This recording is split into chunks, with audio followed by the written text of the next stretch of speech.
गणनायकाय गणदैवताय गणाध्यक्षाय धीमहि गुणशरीराय गुणमण्डिताय गुणेशानाय धीमहि गुणातीताय गुणाधीशाय गुणप्रविष्टाय धीमहि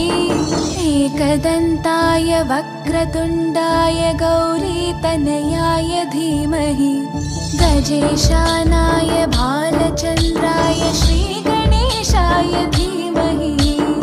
एकदन्ताय वक्रतुण्डाय गौरीतनयाय धीमहि गजेशानाय भालचन्द्राय श्रीगणेशाय धीमहि सुखकर्ता दुःखहर्ता वार्ता विघ्नाची नुरवी पुरवी प्रेम कृपा जयाची सर्वांगी सुंदर उटी शेंदुराची कंठी झळके माळ मुक्ता फळाची जय देव जय मंगल मूर्ती दर्शन मात्रे मन स्मरणे मात्रे मन कामना पूर्ती जय देव जय मंगल मूर्ती दर्शन मात्रे